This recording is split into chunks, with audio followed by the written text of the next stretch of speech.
ہادیوں رہنما ہمارے علماء، ہو کبھی درپیش جو کوئی مسئلہ، پوچھ لے حاضر ہو ہم ان کی بارگاہ۔ الحمد للہ رب العالمین والصلاة والسلام علی خاتم النبیین اما بعد فاعوذ باللہ من الشیطان الرجیم بسم اللہ الرحمن الرحیم والصلاة والسلام علیک یا رسول اللہ وعلی آلک واصحابک یا حبیب اللہ، الصلاة والسلام علیک یا نبی اللہ وعلی آلک واصحابک یا نور اللہ۔ مدنی چینل کے ناظرین، پروگرام دارالافتاء اہل سنت میں آپ کو خوش آمدید کہتے ہیں۔ اللہ رب العالمین ہم سب کو دین اسلام کے احکامات سیکھ کر سمجھ کر ان پر عمل پیرا ہونے کی توفیق عطا فرمائے۔ ہمارے پیارے رسول صلی اللہ تعالیٰ علیہ وآلہ وسلم کا فرمان عظمت عالی شان، تین طرح کے وہ لوگ کہ جنہیں بروز محشر اللہ پاک اپنے عرش کا سایہ عطا فرمائے گا۔ ان میں سے پہلا شخص ارشاد فرمایا جو میرے کسی امتی کی پریشانی کو دور کرے، دوسرا وہ جو میری سنت کو زندہ کرے، اور تیسرا وہ جو مجھ پر کثرت سے درود بھیجے۔ صلو علی الحبیب صلی اللہ تعالی علی محمد صلی اللہ علیہ وآلہ وسلم، صلاۃ و سلام علیک یا سیدی یا رسول اللہ۔ آج کے ہمارے مہمان ہیں مفتی محمد کفیل رضا عطاری صاحب، ان کو بھی خوش آمدید کہتے ہیں۔ کیسے مزاج گرامی؟ الحمدللہ علی کل حال، آپ کیسے؟ ماشاءاللہ الحمدللہ۔ ہمارے پاس کچھ ویڈیو سوالات ہیں تو ہم اسی سے اپنے پروگرام کا آغاز کرتے ہیں۔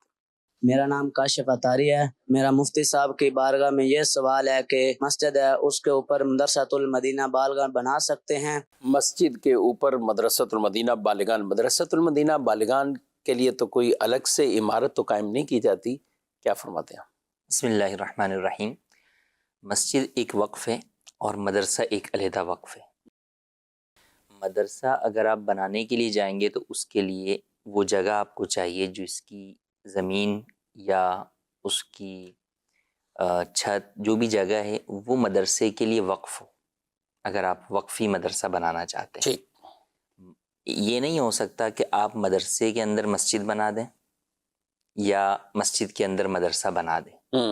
ایک ہے کہ مسجد کے اندر قرآن کی تعلیم دینا، تو یہ مدرسہ بنانا نہیں ہے۔ ایسے بھی جو ہے وہ قاری صاحب کے پاس آ کر بیٹھے ہوئے ہیں بچے، اور امام صاحب کے پاس وہ انہیں جو ہے وہ قرآن کریم جو ہے وہ پڑھا رہے ہیں، تو اس میں کوئی حرج نہیں ہے۔ یعنی مدرسہ لگانا اور ہے اور بنانا اور ہے۔ تو باقاعدہ عمارت جو ہے وہ بنا دینا، یا پارٹیشن کر کے جناب جو ہے وہ مسجد کا اوپر والا فلور ہے کہ وہاں نماز تو ہوتی نہیں ہے، تو چلیں یہاں پہ جو نا ہم پارٹیشن کر کے کمرے بنا دیتے ہیں، تو اس کی ہرگز اجازت نہیں ہے۔ اور عام طور پر دعوت اسلامی کے تحت جو مدرسۃ المدینہ بالغان ہوتے ہیں وہاں ایسا ہوتا بھی نہیں۔ وہ تو یہی ہے کہ مسجد کے اندر ہی جو ہے وہ سب لوگ بیٹھے ہوئے ہوتے ہیں، مسجد کے صحن میں یا برآمدے میں، اور قاری صاحب جو ہے وہ انہیں قرآن سکھا رہے ہوتے ہیں۔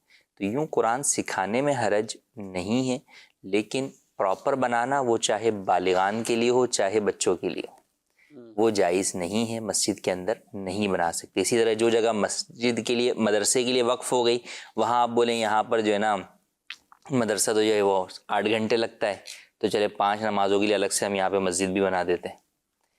ایک ہے مدرسے کے اندر نماز پڑھنا، قریب میں مسجد نہیں ہے، مدرسے کے اندر نماز کا جو ہے وہ اہتمام ہو رہا ہے، یا چھوٹے بچوں کی نماز کا اہتمام ہو رہا ہے، تو اس میں حرج نہیں ہے۔ لیکن مسجد باقاعدہ پوری بنا دینا یہ درست نہیں ہے۔ اس کو تغییر وقف کہا جاتا ہے فقہی اصطلاح کے اندر، کہ وقف جس مقصد کے لیے ہوا آپ اس کو اس سے ہٹا دیتے ہیں۔ تو اس لیے نہ مسجد میں مدرسہ جو ہے وہ باقاعدہ آپ تعمیر کر سکتے ہیں، اور نہ ہی مدرسے میں مسجد آپ یوں تعمیر کر سکتے ہیں کہ وہ جگہ مسجد کے لیے وقف ہو۔ ہاں کئی جگہوں پہ ہم دیکھتے ہیں کہ مدارس کے اندر مساجد بھی ہوتی ہیں۔ جی ہاں بالکل۔ تو وہاں وہ جو جگہ لی جاتی ہے وہ جگہ شروع میں لی ہی اس مقصد کے لیے جاتی ہے کہ اس کے کچھ حصے کے اندر مسجد بنے گی، صحیح، اور کچھ حصے کے اندر مدرسہ جو ہے وہ بنے گا۔ تو ابتداءً اس کا وقف ہی دونوں کاموں کے لیے ہوتا ہے۔ ہاں، یا جگہوں پہ پہلے مسجد موجود تھی، آپ برابر والی جگہ خرید کر مدرسہ بنا جو ہے لیا۔ وہ بنا دیا، یا یوں ہی کہ پہلے مدرسہ موجود تھا اور برابر والی جگہ خرید کر جو ہے وہ مسجد بنا دی گئی۔ تو وہ اب بظاہر تو باہر سے دیکھنے میں ایک باؤنڈری وال میں نظر آتی ہے، تو کسی کو اس سے وہ غلط فہمی نہ ہو تو وہ ٹھیک ہے۔ لیکن اس جگہ مدرسہ جو ہے وہ بنا ہوا ہے، اب آپ بولیں نہیں اس مدرسے کا تو حصہ استعمال میں ہی نہیں آ رہا ہے، اس کو آدھا توڑ دیتے ہیں، یا اس کے آدھی اسی عمارت کو ہم مسجد پراپر بنا دیتے ہیں، تو یہ بھی جائز نہیں. اسی طرح مسجد کے کسی فلور کو آپ پورا جو ہے وہ مدرسہ بنا دیں، وہ بھی درست نہیں ہے. ہاں ابتداءً ہی جو ہے وہ اس جگہ کی خریداری میں یا جس نے وقف کیا اس نے ہی مسجد مدرسہ دونوں کے لیے جو ہے وہ وقف کیا، اور پھر اس کی تعیین ہو گئی کہ بھئی اس کا کتنا حصہ جو ہے وہ مسجد ہے اور کتنا حصہ مدرسہ ہے، اور پھر مسجد والے حصے میں مسجد بنے گی اور مدرسے والے حصے میں مدرسہ بنے گا. ٹھیک ہے، یعنی ابتداءً اگر ہو پراپر تو پھر اس کا کوئی حل ہے؟ جی بالکل. وقف کرنے سے وقف کرنے سے پہلے جو ہے وہ اس کا حل موجود ہے. پھر وقف اس کے مطابق ہی ہوگا اور پھر آگے جو وقف ہوگا اس کے مطابق ہی تعمیرات ہوں گی. ناظرین کرام، یہ بھی پورے احکامات ہیں. یہ نہیں کہ کوئی آدمی یہ سوچے کہ یہ تو دین کے کام ہے، اللہ کے نام پہ کام کر رہے ہیں تو اس میں ہم جو مرضی ہے اس کے مطابق کر لیں. نہیں، جو شریعت کے احکامات ہیں وہ مسجد ہے تو مسجد پہ بھی لاگو ہوں گے، وہ مدرسہ ہے تو مدرسے پر بھی لاگو ہوں گے. یا کوئی بھی دینی کام آپ کر رہے ہیں تو اس کو دینی تقاضوں کے مطابق کرنا ہے. ہماری اس گفتگو سے کوئی کسی پر تعمیرات ہوئی ہے تو وہاں پہ ان کو وہ از خود جا کر نہ کہیں کہ یہ غلط ہوا ہے، اور کہیں نہیں ہوئی ہے تو وہاں شروع نہ کریں، بلکہ اس کا پراپر طریقہ یہی ہے کہ آپ علماء کرام سے، مفتیان کرام سے باقاعدہ رابطہ کریں، اور اس کے حوالے سے آپ کو رہنمائی کر دی جائے گی کہ یہاں بن سکتا ہے اور یہاں نہیں بن سکتا. اچھا، مدرسہ آپ نے کہا کہ جیسے ہمارے یہاں بالغان مدرسۃ المدینہ بالغان لگتا ہے، اور کئی مساجد کے اندر اہتمام ہوتا ہے، بڑے لوگ آ کے پڑھتے ہیں قرآن، بڑی عمر والے بھی. اب مدرسے بھی لگتے ہیں ظاہر ہے، اور ہم اگر بات کریں سندھ کی بات کریں، پنجاب کی بات کریں، تو بکثرت ہے ہی رواج بچوں کا مسجد میں ہی مدرسے لگا کے پڑھنے کا. اس میں باقاعدہ کوئی عمارت نہیں ہے، اس میں باقاعدہ کوئی کمرے نہیں ہے کہ یہ ناظم صاحب کا کمرہ ہے تو یہ ایک کلاس کا کمرہ ہے، یہ دوسرے کا، بلکہ ہال ہے تو یہ کلاس یہاں بیٹھی، دوسری وہاں، تیسری وہاں، یوں کر کے. تو اس میں کوئی مذاکرہ نہیں، اس میں بھی کوئی حرج نہیں کہ تعلیم قرآن ہے، چونکہ مسجد ہے ہی انہی کاموں کے لیے. نماز پڑھی جائے، قرآن کریم کی تلاوت کی جائے، دین سیکھا جائے، دین سکھایا جائے، قرآن کریم جو ہے وہ پڑھا جائے، پڑھایا جائے. پہلے اس کو مدرسے کا انعام دیا تھا کہ یہ مدرسہ یہاں لگ رہا ہے، مدرسہ غوثیہ ہے، مدرسۃ المدینہ ہے، فلاں ہے، جو بھی ان کا کوئی بھی نام جو ہے وہ دیا جائے، مگر چونکہ وہاں پہ تعمیرات نہیں ہیں، وقف کو اس کی غرض کے خلاف استعمال جو ہے وہ نہیں کیا جا رہا، اسی مقصد کے لیے استعمال کیا جا رہا ہے، تو اس میں کوئی حرج نہیں ہے. اس طرح مدارس لگانے میں حرج نہیں ہے. ہاں مگر اس میں چند باتوں کا خیال رکھنا ضروری ہے کہ بھئی مدرسہ جو ہے وہ لگ رہا ہے، لیکن اب بچے جو ہے وہ ڈیسک جو ہے وہ مسجد میں اس طرح رکھ کر چلے گئے کہ اب جو ہے وہ نمازیوں کے لیے نماز پڑھنے میں دشواری ہو رہی ہے. تو ان باتوں کا خیال پھر رکھنا ضروری ہے کہ باقاعدہ وہاں پر ڈیسک ہیں یا اور کوئی بھی ایسا اہتمام آپ کر رہے ہیں جو عارضی ہی ہے، اس کی وجہ سے نمازیوں کی نماز میں کسی قسم کا خلل واقع نہ ہو. تو پھر اب پراپر جو ہے وہ اس کی جو بھی ڈیسک وغیرہ ہیں وہ عین مسجد وغیرہ سے ہٹا کے فنائے مسجد میں سیڑھیوں وغیرہ کے نیچے جو ہے وہ رکھی جاتی ہیں. تو اس طرح جو ہے وہ باقاعدہ رکھا جائے تاکہ جو نماز پڑھنے کا معاملہ جو اصل مسجد کا وہ ہے مقصد ہے وہ معطل نہ ہو. ٹھیک ہے، نمازیوں میں بھی کسی طرح کی بھی ان کو بھی تکلیف کا سامنا نہ ہو. اور عام طور پر جو اس طرح کے بعض اوقات یہ فرسٹ فلور پہ لگا رہتے ہیں، جی وہاں روز مرہ کی نمازوں کے مسائل تو نہیں ہوتے، لیکن جمعے والے دن اس کو بھی بطور خاص جو ہے وہ دیکھنا ضروری ہو، اہتمام جو ہے وہ اس کا کیا جائے. اور جو شروع سے وقف کر رہے ہوں، کیا اس کے لیے بھی ضروری ہے کہ وہ پہلے اس کی بھی کوئی باقاعدہ ایک تو ہوتی قانونی پورے تقاضے ہم کرتے ہیں نا، یعنی جس بھی تنظیم کو یا جس بھی ادارے کو کوئی اپنی زمین وقف کرنا چاہ رہا ہے تو ان کی پہلی ترجیح تو یہ ہوتا ہے کہ قانونی گرفت اپنی مضبوط کر لیں اور کاغذات جو بھی ہے وقف نامہ وہ بنا دیں. ٹھیک ہے، یہ اپنی جگہ ہے. اس کے بھی کوئی شرعی تقاضے بھی ہوتے ہیں اس کے؟ جی بالکل، شرعی تقاضے جو ہے وہ اس کے ہوتے ہیں. لوگ بہت سارے کام ایسے کرتے ہیں کہ جس کو وہ اپنے گمان کے مطابق تو نیکی سمجھ کے جو ہے وہ کر رہے ہوتے ہیں، لیکن بسا اوقات وہ جو ہے وہ الٹا گناہ ان کے لیے جو ہے وہ ہو رہا ہوتا ہے، اور بعض گناہ جاریہ کی صورت بھی بن رہی ہوتی ہے. اللہ اکبر. تو وقف کرنے کے اندر بھی اسی طریقے سے بہت زیادہ احتیاط کی حاجت ہے. اب خاص طور پر لوگ جو ہے وہ کئی جگہوں کے اوپر چیزوں کو وقف کر دیتے ہیں. اچھا، وہ وقف کی جو بنیادی چیز ہے وہ یہ ہے کہ آپ جو وقف کر رہے ہیں آپ اس چیز کے مالک بھی ہوں. صحیح.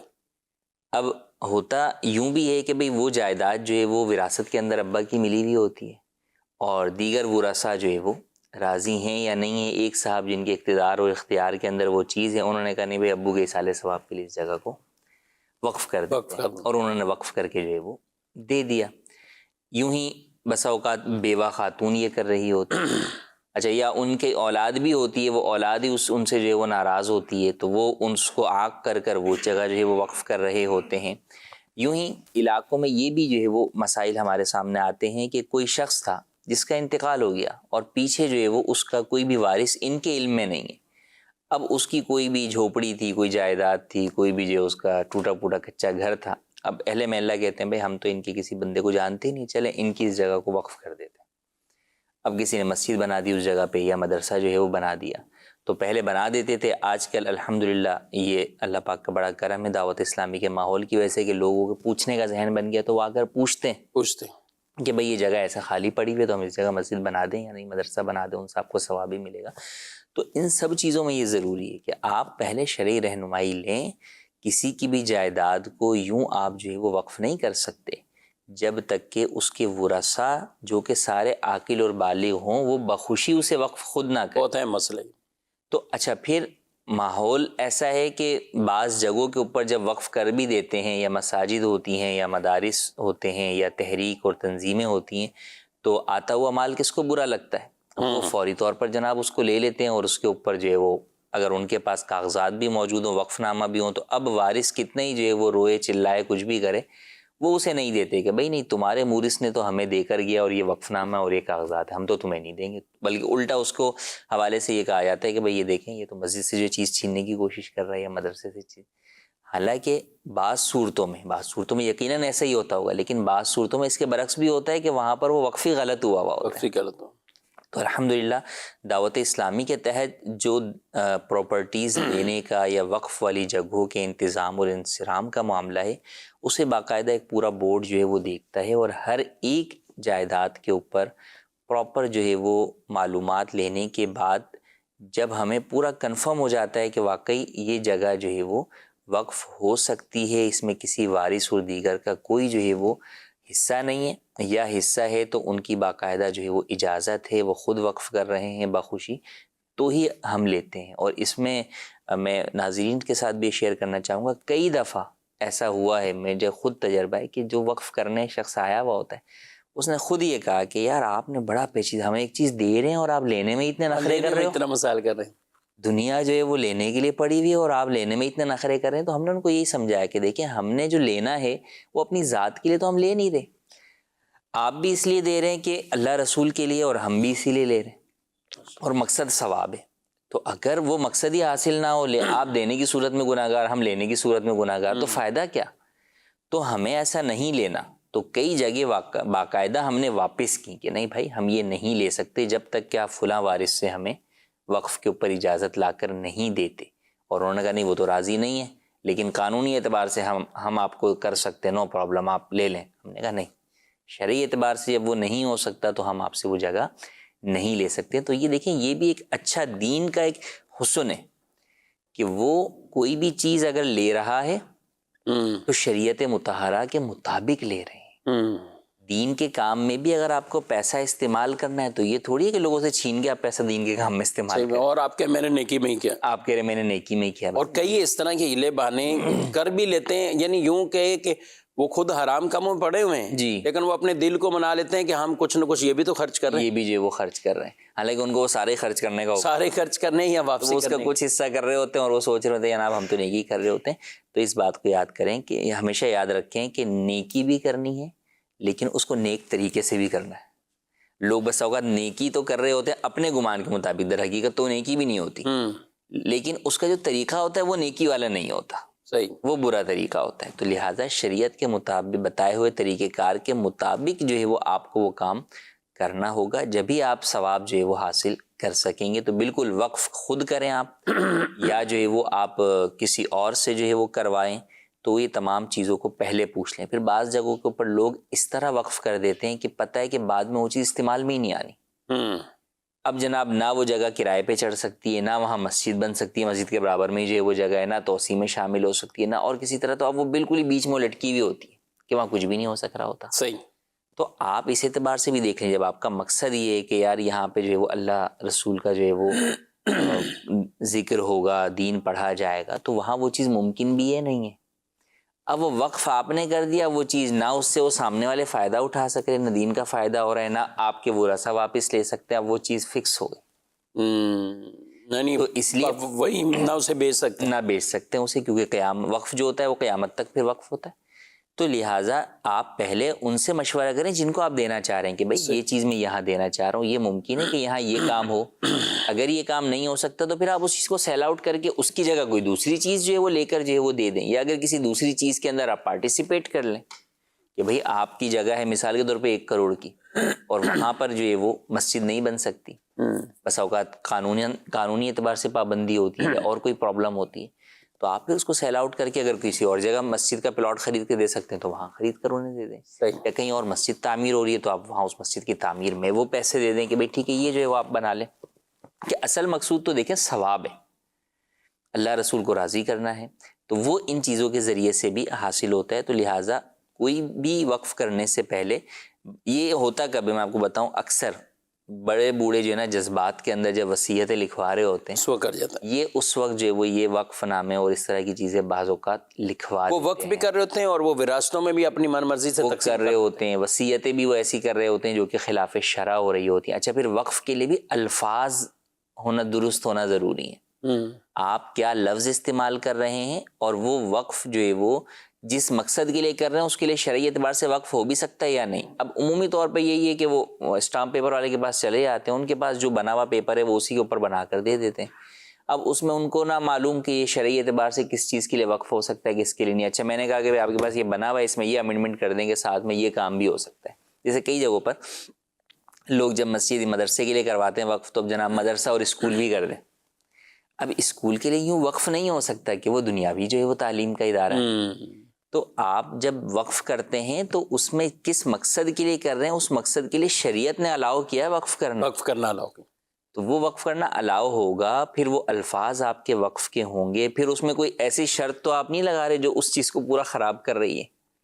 بعض جگہ شرط لگتی بھی ہے اور وہ شرط جو ہے وہ درست بھی ہوتی ہے. تو لہٰذا یہ تمام باتوں کو اچھی طرح سوچ سمجھ کر جو ہے وہ آپ دیکھ کر اور خیال کر کے ہی جو ہے وہ وقف کریں. ماشاءاللہ بہت اہم گفتگو ہے، اور انشاءاللہ کئی لوگوں کو اس سے اویئرنیس باقاعدہ ملے گی کہ وقف کرنے سے پہلے بھی ہمیں کئی طرح کے شرعی تقاضے ہیں. کفیل صاحب میں سوچ رہا تھا کہ اس کی بڑی ایک بنیادی مثال مسجد نبوی شریف کہ نبی کریم صلی اللہ علیہ وسلم نے یتیم بچوں سے وقف نہیں کروایا بلکہ ان سے خریداری کی اور ان کی باقاعدہ قیمت ادا کی گئی. حالانکہ اگر اس گمان سے ہم دیکھیں کہ اس وقت زمین کی وسعت کتنی تھی جی مدینہ پاک میں، اب بھی مدینہ منورہ میں جائیں تو چند کلومیٹر اگر ہم چاروں سمت جائیں تو حدود ختم ہو جاتی. یعنی اگر ہم احد شریف کی طرف آپ جائیں تو یہ اس طرف دوسری طرف بڑھیں 10-10 15-15 کلومیٹر یوں جائیں تو ایک طرح کی آبادی وہ ختم ہو جاتی، یعنی آپ بھی. لیکن اس وقت کتنی زمین ہوگی وہاں پہ، جہاں پہ ہم مسجد غمامہ دیکھتے ہیں، مسجد بلال کی طرف جائیں گے دیگر ہے، تو وہ کچھ نہ کچھ یادیں وابستہ ہیں وہاں پہ. یہاں حضور اسلام عید کی نماز پڑھ رہے ہیں تو یہاں نماز استسقاء پڑھی ہے تو یہاں یہ، یعنی گویا کہ میدان ہی تھا ہر طرف. لیکن وہ جو جگہ تھی وہ یتیم بچوں کا بھی اس میں پوری یا کچھ حصہ جیسے ان سے لے کر اس کی توسیع کی گئی تھی، اس جگہ کو شامل کیا تھا، لیکن ان سے وقف نہیں کروایا گیا تھا. تو یہ بھی ایک اہم ترین مطلب اس حوالے سے جو نبی کریم صلی اللہ علیہ وسلم کی تعلیمات میں سے یہ واضح حصہ ہے. یعنی اجازت بھی ہے تو اجازت کون دے سکتا ہے اور کس سے اجازت لی نہیں جائے گی، وہ اجازت دے ہی نہیں سکتا. اب نابالغ بچوں کی اگر ملکیت والی زمین ہے تو یا کوئی بھی چیز ہے تو ان سے صدقہ تھوڑی کروایا جائے گا، یا ان سے چچا تایا یہ نہیں کہہ سکتے کہ ہم کہہ رہے ہیں نا، ہم ان کے بڑے، ہم اجازت دے رہے ہیں آپ سب کچھ لے لیں. تو جہاں یتیم بچوں کا حصہ ہے اور بچے نابالغ ہیں یتیم ہیں تو ظاہر ہے اب وہاں پہ اجازت کا سوال ہی نہیں ہے، ان کے بالغ ہونے کا انتظار کیا جائے گا، ورنہ ان کی چیزوں کو اسی طرح محفوظ رکھا جائے گا. چلے بڑھتے ہیں مزید آپ کے سوالات کی طرف. میرا مفتی صاحب سے یہ سوال ہے کہ اگر کسی بندے کی پوری زندگی میں جو نمازیں قضا ہوئی ہیں، کچھ پڑھی ہیں، کچھ قضا ہوئی ہیں، اور ہمیں پتہ بھی نہیں ہے کہ وہ کتنی ہماری قضا ہوئی ہیں، تو اسے ادا کرنے کا کیا طریقہ کار ہوگا؟ مہربانی کر کے ارشاد فرما دیں. جی مزید.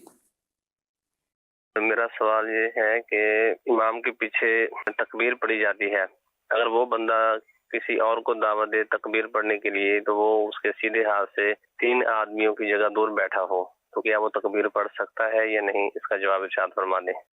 ٹھیک ہے جی، امام کی بھی اقامت پڑھنی ہے، اب وہ پیچھے بالکل نہیں ہے، 2 بندے 3 بندے سائڈ پہ وہ بیٹھا ہوا ہے، اقامت پڑھی جا سکتی؟ جی ہاں، یعنی وہ آئے گا تو یہیں پر ہی آ کر یہاں پر جو ہے وہ اقامت جو ہے وہ پڑھے گا، لیکن یہ کہ بھئی بولیں کہ جو ساتھ بیٹھا ہوا ہے اسی کو بلانا ضروری ہے، ایسا نہیں ہے، دور بیٹھے ہوئے شخص کو بھی جو ہے وہ بلا سکتے ہیں اور وہ اقامت کہہ سکتے ہیں۔ اور کئی دفعہ یہ ضروری ہوتا ہے کہ جو ساتھ بیٹھے ہوئے ہیں ان کی اقامت درست نہیں ہے، ان کے الفاظ درست نہیں ہے، تلفظ درست نہیں ہے، تو بالکل جو پھر جس کے تلفظ درست ہیں اسی کو بلایا جائے گا اور اسی سے اقامت کہلوائی جائے گی۔ اور 2-3 بندے دور ادھر بیٹھ کے وہیں سے اقامت بھی کہہ دی اسی طرف ہے تو اقامت ہو جائے گی؟ اقامت تو یوں ہو جائے گی کہ نماز جو ہے وہ ہو جائے گی۔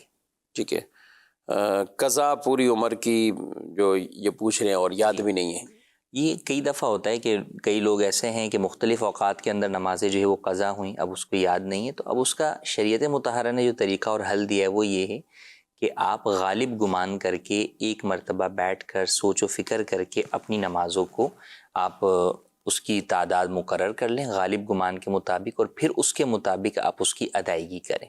مثال کے طور پہ ایک شخص سے وہ یہ جانتا ہے کہ میں 4 نمازیں تو پراپر پڑھتا ہوں، فجر میری اکثر چھوٹتی ہے، تو وہ اپنی فجر کا اندازہ لگا لے کہ بھئی میں سال میں رمضان میں ہی فجر پڑھتا ہوں، باقی نہیں پڑھتا، تو پھر ٹھیک ہے باقی مہینوں کی وہ نوٹ کر لے۔ اور اسی طرح کسی کو ہے کہ بھئی میں جو ہے وہ کاروبار کی ویسے اثر نہیں پڑھ پاتا، باقی ظہر مغرب عشاء میں جو ہے وہ پڑھتا ہوں، تو وہ اپنی اثر کو جو ہے وہ زیادہ کاؤنٹ کرے گا۔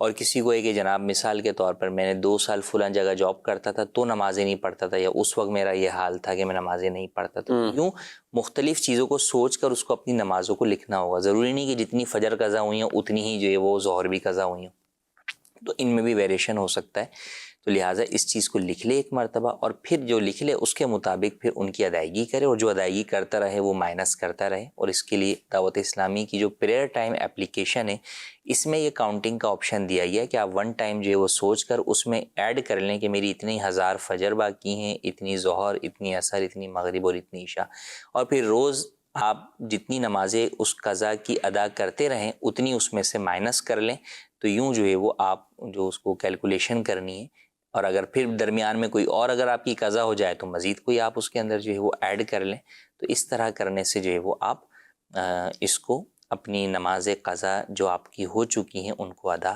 جلد از جلد کر سکیں گے، اور اس کو یاد رکھنا بھی آپ کے لیے آسان رہے گا۔ یعنی اس کا پورا حساب کتاب چاہیے؟ جی بالکل، یعنی یوں یا ایک پورا غالب گمان کر کے، ایسا نہیں ہے کہ جب کبھی دل میں آیا کوئی 2-4 مرتبہ ظہر پڑھ لی اور پھر سمجھا کہ ہو گیا سب، بالکل ایسا جو ہے وہ ہرگز نہیں، ایسا نہیں ہے، مطلب اس کو خود گمان بھی ایسا نہیں بنانا کہ 10-12 ہوں گی، بلکہ وہ واقعی ایک گمان بنائے سوچ و فکر کر کے، اور اس کو جب غور و بالغ فکر ہوا کر تھا، کے کہ جب بالغ ہوا تھا اس کے بعد سے میری یہ نماز کتنی چھوٹی ہوں گی، یا میں نے کتنے سالوں نماز شروع ہی نہیں کی، میں ماحول میں ہی جو ہے وہ بعد میں آیا، میرا ذہنی بعد میں بنا، میں نے تو 20 سال سے نماز شروع کی، اور اب اگر میں بالغ 12 سال میں ہوا تو مطلب 12 سے 20 یا 8 سال کی نمازیں میری باقی ہیں، تو اب اس کو جو ہے وہ میں نے پڑھنا ہے۔ ٹھیک ہے، تو سوال ہے، کچھ SMS بھی شامل کرتے ہیں، ٹوپی کے بغیر نماز ہو جاتی؟ سوال ہے۔ جی ہاں، ٹوپی کے بغیر نماز ہو جاتی ہے، البتہ جو ہے وہ بلا وجہ ٹوپی نہیں اتار کے نماز پڑھنی چاہیے، ٹوپی پہن کر نماز پڑھنی چاہیے۔ اور ایک یہ ہے کہ کسی وقت بندہ جو ہے وہ خشوع و خضوع حاصل کرنے کے لیے اس طرح جو ہے وہ نماز پڑھے تو اس کی بھی اجازت ہے، لیکن لاپرواہی یا سستی اور کاہلی کی وجہ سے جو ہے وہ ٹوپی اتار کے نماز پڑھنا یہ مکروہ تنزیہی ہے۔ عورت کتنے نکاح کر سکتی ہیں؟ ایک وقت میں ایک ہی جو ہے وہ نکاح کر سکتی ہے، صحیح، اور ایک نکاح جب اس کا ختم ہو گیا چاہے طلاق کی صورت میں یا شوہر کی وفات کی صورت میں، تو عدت گزرنے کے بعد دوسرا نکاح کر سکتی ہے۔ تو یہ زندگی کے اندر یہ واقعات اس کے ساتھ چاہے جتنے بار بھی پیش آئیں تو وہ اتنے جتنے چاہے نکاح کر سکتی ہے، تو یوں لمٹ نہیں ہے۔ ٹھیک، ایک وقت میں ایک وقت میں ایک جو ہی ہوگا، یعنی اس طرح کا نہیں معاملہ جیسے مردوں کو ہے کہ جی وہ مرد کو جو ایک وقت میں 4 کی اجازت ہے شرائط کے ساتھ، عورت کے لیے یہ نہیں ہے، وہ ایک ہی ہوگا۔ ہاں اب اگر کوئی یہ سوچے کہ میری تو 3 طلاقیں ہو گئی ہیں اور تینوں دفعہ عدت گزرنے کے بعد میں نے اگلا نکاح کیا تھا تو اب میں چوتھا نکاح نہیں کر سکتی، تو ایسا نہیں ہے، ٹھیک، وہ چوتھی مرتبہ بھی عدت گزرنے کے بعد نکاح کر سکتی۔ یعنی شوہر کا انتقال ہو گیا، بھلے یکے بعد دیگر کچھ اس طرح کے، اور ایسی عورتوں کو کوئی اسلامی طور پر اس میں آپ کیا کہتے ہیں، بعض اوقات بیچاریاں ایسی کچھ عورتیں ہوتی ہیں جن کے ساتھ ایسے واقعات ہو جاتے ہیں، کبھی طلاق کا، آگے گئے تو شوہر کے انتقال کا، یا کچھ اور اس طرح کے. اب 2-3 بار اگر ہو جائے نا تو اس کا تو اجیرن بنا دیتے ہیں اس کی زندگی گزارنا، کہ لوگ یہ اسے جو منحوس ہے یا وہ معاذ منحوس اللہ قرار کیا دے ہے. دیتے ہیں معاذ اللہ، حالانکہ اس میں اس کی کوئی غلطی نہیں ہے، جی اور کسی کی وجہ سے دوسرے کی زندگی کے اوپر کوئی وہ نہیں آتا کہ جناب یہ اس کی زندگی میں آئی ہے تو وہ مر گیا. تو ایسا کچھ نہیں ہوتا. اس کی موت جب لکھی ہے اور جس صورتحال میں لکھی ہے اس کے مطابق جو ہے وہ وقت کے اوپر آنی ہے. تو یہ لوگوں کا یہ سمجھنا بالکل جو ہے وہ سراسر غلط ہے. کسی مسلمان کو منحوس قرار دے دینا، سمجھ لینا، یہ بھی جو ہے وہ سراسر غلطی بھی ہے اور اس کی دل آزاری بھی ہے. تو وہ تو ہمدردی کی مستحق ہے کہ اس بیچاری کے ساتھ یہ یہ واقعات جو ہے وہ رہنا یہ کہ اسی کو جو ہے وہ ایسا سمجھ لیا جائے، اور پھر لوگ جو ہے وہ اس سے شادی بھی جو ہے وہ نہیں کر رہے ہوتے. تو ایسا لوگوں کا معاشرے کا سمجھنا یا خاندان یا برادریوں والوں کا جو ہے وہ اسے یہ سمجھنا یہ بالکل غلط ہے. ٹھیک ہے. اور ایسے لوگوں کو بھی بعض اوقات انکوائری کرنے آتے ہیں، رشتے کے پوچھنے آتے ہیں، تو جو دوسرے لوگ ہوتے ہیں اب وہ سارا کچھ بتا کے اکیلا معاملہ آپ دیکھ لو بھائی، وہ اس کو اتنا وسیع ڈرا بنا دیتے دیا. دیکھیں ایک بازار سے بھی کوئی چیز خریدنے جا رہے ہیں، آپ کو کوئی جاننے والا مل گیا تو وہ صرف اتنا ہی کہہ دینا کہ یار آپ دیکھ لو، لیکن مجھے سمجھ نہیں آ رہا. تو بس آپ وہ جاننے والا چکے تو یار یہ مارکیٹ کا بندہ ہے، اس نے تھوڑا سا بھی اشارہ دے دیا تو اس کا مطلب چیز ٹھیک نہیں ہے. جی تو اس طرح کے بعض اوقات رائے یا اس طرح کے کومنٹس پاس کر دینا کسی کے رشتے کے لیے، کسی کے اس معاملے کے لیے، کتنا ایک عجیب معاملہ ہوتا ہے. بالکل. اس سامنے والے کی دیکھیں آپ رکاوٹ بھی بن رہے ہوتے ہیں اور جو ہے وہ اس کو تکلیف بھی جو ہے وہ پہنچا رہے ہوتے ہیں. تو بالکل ایسا ہرگز جو ہے وہ نہیں کرنا چاہیے. اور ہمیں جو ہے وہ دیکھیں صحابیات کی سیرت کے اندر ملتا ہے کہ انہوں نے جو ہے وہ یکے بعد جو ہے وہ دیگرے ان کے نکاح جو ہے وہ ہوئے، یعنی طلاق ہوئی یا وفات ہوئی تو پھر اس کے بعد جو ہے وہ نکاح جو ہے وہ ہوئے، بڑی عمر میں بھی جو ہے وہ جا کر جو ہے وہ نکاح ہوئے. تو لہٰذا وہ تو دیکھیں ایک جائز طریقہ اگر وہ ایک عورت اختیار کر رہی ہے تو بالکل جو ہے وہ اس کے اندر اس کی جو ہے وہ سپورٹ ہی کرنی چاہیے. ورنہ جن معاشروں کے اندر یہ چیزیں نہیں ہوتے وہاں کیا ہوتا ہے، وہاں بے راہ روی جو ہے وہ زیادہ جو ہے پھر پھیل جاتی ہے. تو لہٰذا ہمیں اگر اپنے معاشرے کو بے راہ روی سے جو ہے وہ بچانا ہے تو ہمیں نکاح کو جو ہے وہ جائز طریقہ کار کے مطابق، شریعت اور اسلام کے اصولوں کے مطابق جو ہے وہ ہمیں اسے عام کرنا ہوگا اور آسان کرنا ہوگا. جی مزید سوال. میرا نام سہیل احمد ہے. مفتی صاحب سے سوال یہ ہے کہ جو اسکریپ مال ہوتا ہے وہ لوگ بیچ کے چلے جاتے ہیں، ان میں بعضوں کا چوری کا مال بھی ہوتا ہے. تو اب چوری کا مال بیچنے کے بعد اگر اس کا اصل مالک آ جائے تو کیا دکاندار وہ مال واپس کرے گا یا کیا صورت ہوگی؟ رہنمائی فرما دیجیے. جی اسکریپ کا مال تھا لیکن چوری، اور چوری کے بعد مالک بھی آ گیا. دیکھیں چوری کا مال بیچنا بھی جائز نہیں ہے، خریدنا بھی جائز نہیں ہے. تو اگر آپ کو پتہ ہے کہ یہ چوری کا مال ہے تو آپ کے لیے خریدنا ہی جائز نہیں ہے. نہیں پتہ تھا آپ نے خرید لیا اور بعد میں اصل مالک آ گیا اور اس نے ثابت کر دیا کہ یہ میرا مال ہے جو کہ چوری ہوا تھا، تو ایسی صورت کے اندر بالکل آپ کو مالک کو تو اس کا مال واپس ہی کرنا ہوگا. اب جو آپ کا نقصان ہوا کہ آپ نے آگے سے پیسے دے کر خریدی تھی وہ چیز، تو اس کے لیے آپ اصل اس شخص کو پکڑیں جو چوری کر کے جو ہے وہ آپ کے پاس بیچنے کے لیے لایا تھا. آپ مالک سے نہیں کہہ سکتے کہ نہیں جناب میں تو نہیں دے رہا، میں نے تو پیسے دے کر خریدا، یا تو آپ مجھے اتنے پیسے دیں تو میں آپ کو چیز دوں گا. نہیں، جب یہ بات ثابت ہو گئی کہ واقعی وہی مالک ہے، اسی کا مال ہے، تو پھر آپ کو وہ چیز اسے بغیر کسی عوض کے دینی ہوگی، کیونکہ وہ اسی کی چیز ہے، وہی اس کا مالک ہے. اور آپ کا نقصان اگر ممکن ہے تو آپ اس سے وصول کریں گے جس نے آپ کو بیچا، اور ممکن نہیں ہے تو پھر ایسی صورت کے اندر جو ہے وہ آپ صبر کریں گے. اللہ پاک آپ کو اس کے اوپر اجر دے گا. لیکن چوری کا مال بہرحال جو ہے وہ آپ رکھ نہیں سکتے، نہ ہی آگے بیچ سکتے.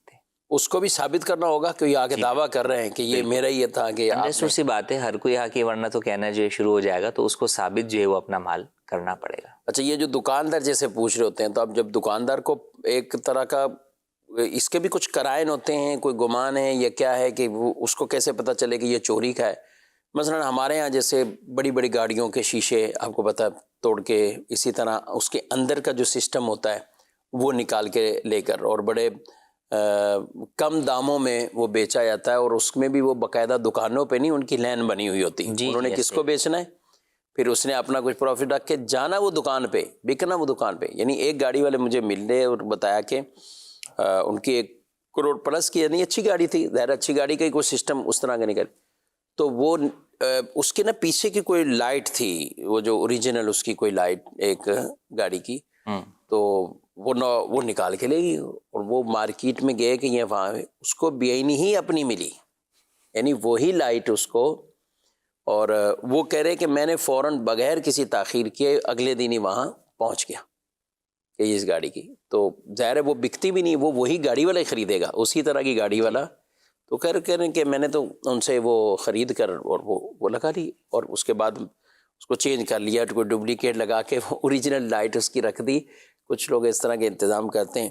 اب یعنی ایک سامنے کوئی بیچنے آیا ہے، ایک عام آدمی بیچنے آیا ہے، یہ سسٹم بیچ کے آ رہا ہے، شیشے توڑ کے آ رہا ہے، تو اس میں جو معاون بنتے ہیں، یہ بھی جو خریداری کرواتے ہیں، کیا کہیں گے؟ یہ چوری کا مال خریدنا جو ہے وہ حرام ہے، کہ اس میں گناہ پر مدد بھی کرنا ہے۔ ایک تو اس اعتبار سے حرام ہے کہ وہ اس شخص کا مال ہی نہیں ہے، وہ کسی اور کا مال بیچ رہا ہے، اور دوسرا یہ کہ آپ اس کی گناہ کے اوپر جو ہے وہ مدد بھی جو ہے وہ کر رہے ہیں۔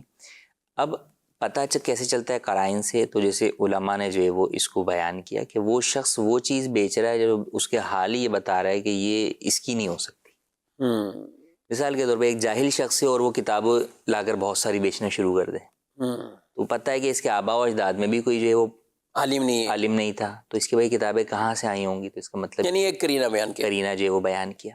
تو اسی طریقے سے اور بہت ساری چیزوں کے اندر جو ہے وہ ہوتا ہے کہ وہ یہ شخص جو ہے، اچھا پھر وہ چیز اتنے سستے داموں کے اندر وہ بیچنے کے اوپر راضی ہے کہ یہ بات سمجھ میں آ رہی ہے کہ یہ چیز اگر اس کی اپنی ذات کی ہوتی تو کبھی بھی اتنے میں نہیں بیچتا، جس کو اونے پونے داموں بیچنا جو ہے وہ کہتے ہیں۔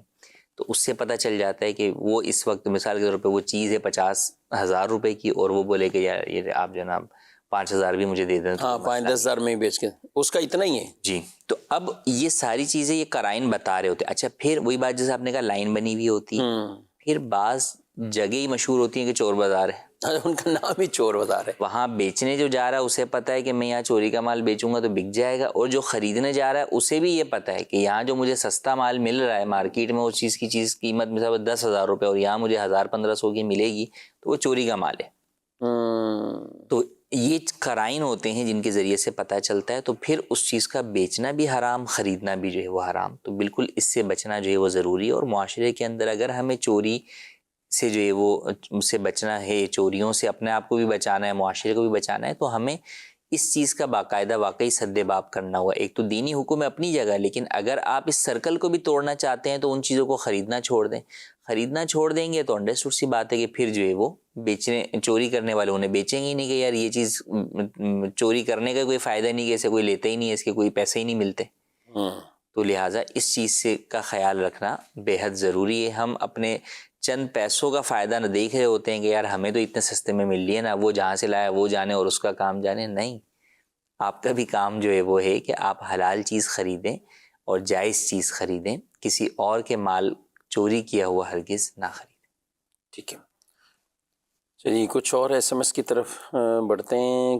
سوال ہے کہ ہم دربار کی منت مانگتے ہیں کہ امتحان میں کامیاب ہو جاؤں تو وہاں جاؤں گا اور نیاز بھی کروں گا، کچھ تقسیم بھی کروں گا، اب نہیں جا سکتے تو گھر بیٹھے ہی چیز بانٹ سکتے ہیں؟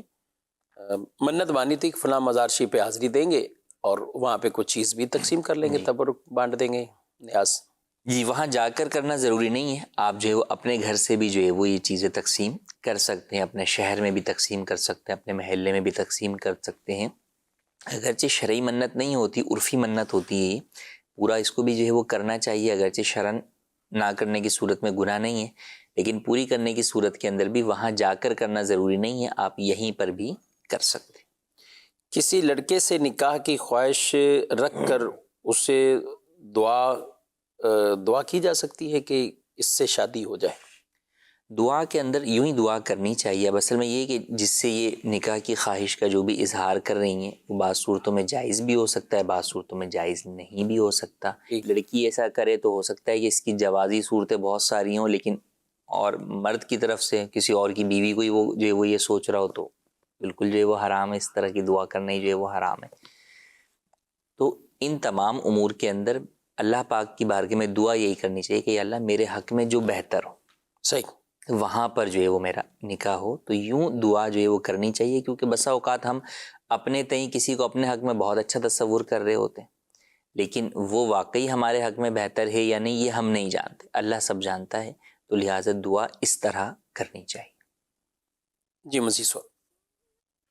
اگر بندے نے نفلی روزہ رکھا ہو، وہ کسی کے یہاں مہمان چلا جائے تو میزبان پوچھے کہ آپ کچھ لیں کھا لیں، تو وہ بندہ بتائے کہ میرا روزہ ہے، اس بتانے میں ریاکاری تو نہیں آئے گی؟ اس کا جواب ارشاد فرما دیں. جی نفلی روزہ رکھا ہوا ہے اور مہمان بھی بن کے چلے گئے. دیکھیں ریاکاری کا تعلق تو نیت کے ساتھ ہے. یہاں واقعی وجہ موجود ہے کہ آپ جب نہیں کھائیں گے تو وہ پریشان ہوگا کہ پتہ نہیں کیوں نہیں کھا رہے حضرت، جو ہے وہ کھانا اچھا نہیں بنا یا اور کوئی مسئلہ ہے.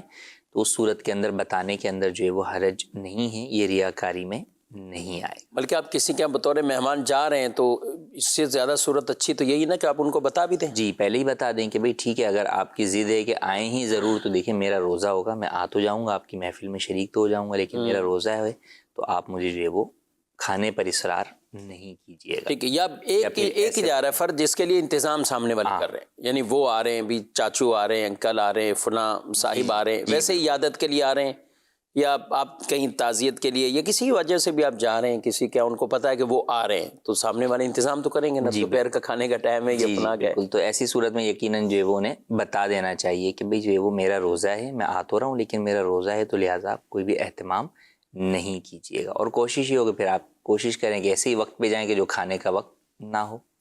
مجھے کسی نے بتایا کہ بھئی وہ ہمارے یہاں کچھ کسی نے آنا تھا اور وہ میٹھی عید کے بعد کے دن تھے، تیسرا دن تھا یا دوسرا دن تھا. اب اطلاع ملی کہ آنا ہے تو ٹھیک ہے. ان کے ساتھ بھی کچھ ہوں گے، یہ زیادہ شخصیات ہوتی ہیں، 2-4 اور بھی ساتھ ہوتے ہیں، افراد بھی ساتھ ہوتے ہیں، یہ کچھ نہ کچھ تو انہوں نے ایک اپنے اعتبار سے انتظام کر لیے. اور یہ سب تو یہ جب وہاں پہنچے تو انہوں نے بولا ہمارا تو روزہ ہے. وہ نفلی روزے شروع ہو گئے شوال کے ایک طرح کے، تو روزہ رکھ لیا.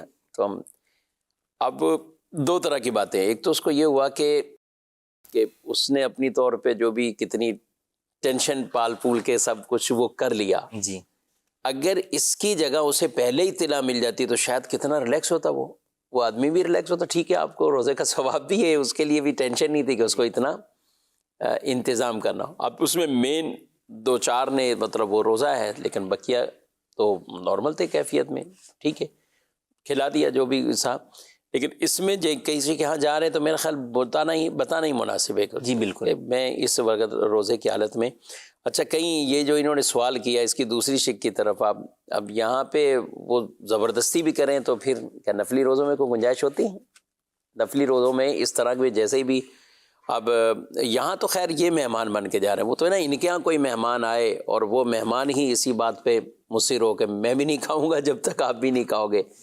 تو نفلی روزوں میں بعض اوقات اس طرح کی صورت اور اس کی وہ گنجائش بھی رکھی گئی، لیکن ہر جگہ نہیں ہے. آج کل ہمارے یہاں تقریباً لوگ عام طور پہ مطمئن ہو جاتے ہیں، بلکہ خوشی ہوتے ہیں کہ ماشاءاللہ آپ روزے دار ہیں، اللہ برکت دے، تو وہ اتنا اصرار نہیں کرتے. لیکن کہیں نہ کہیں مہمانوں کی رعایت کے اعتبار سے اس کی اجازتیں بھی موجود ہیں. اس سے آپ اندازہ لگائیں کہ شریعت کو یہ چیزیں بھی بڑی مطلوب ہیں. دوسرے لوگوں کا دل خوش کرنا، دوسرے لوگوں کے ساتھ اچھا برتاؤ کرنا، مہمانوں کے ساتھ حسن سلوک اور محبت پیار سے پیش آنا، یہ بھی شریعت مطہرہ کو بہت مطلوب ہے. بہرحال نفلی روزوں کا بھی اہتمام کیجیے، ثواب کے کام ہے، اجر کے کام ہے، ضرور کیجیے. اللہ پاک ہمیں عمل کی توفیق دے. آمین بجاہ النبی صلی اللہ علیہ وسلم. ہادی و رہنما ہمارے علماء، ہو کبھی درپیش جو کوئی مسئلہ، پوچھ لے حاضر ہوں ہم ان کی بارگاہ.